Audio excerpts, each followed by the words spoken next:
сәлеметсіздер ме? Жалпы бүгінгі біздің істемей жатқан тақырыбымыз яғни өкпенің аусkultациясы болып табылады. Яғни бізге ол үшін бірінші қажет науқасқа өкпесінің аусkultация жасайтынымызды түсіндіреміз. Одан кейін екіншіден жаңағы бөлме температурасы жылы болу керек болып табылады және жарық болып табылады. Жарық болу керек болып табылады. Және де біздің өзімізді тыңдайтын жаңағы фонендоскоп бізге зарарсыздандырып, оны және де жылы қалыпта ұстаймыз. Яғни денеге тигенде тітіркенбеу үшін. Одан кейін науқастың жалпы жоғары науқастың жағдайына қарай тұрғызып болса тұрғызып, егер де науқастың жағдайына бәйін келсе отырғызып жаңағы аусkultация жасай береміз. Ол үшін бізге жаңағы науқасымыз үстіңгі киімін шешуін сұранамыз. Үстіңізді киіміңізді шешіңіз. Көтеріп алыңыз. Шешіңіз.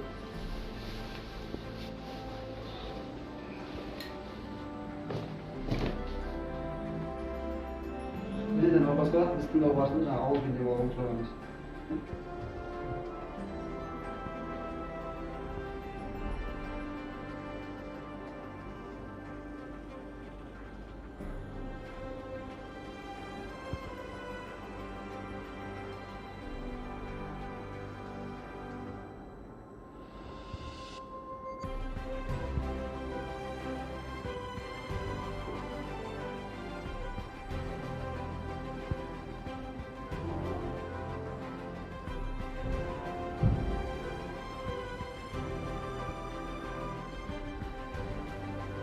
Ini untuk kalkulasi jangan begitu babat.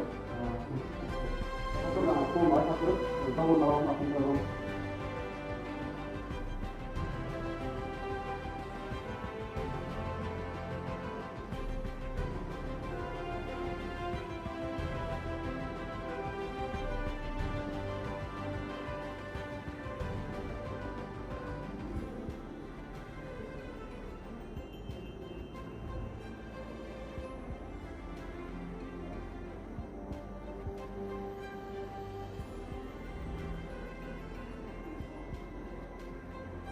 Onda bizga bir 20 olib, 5 kaldı.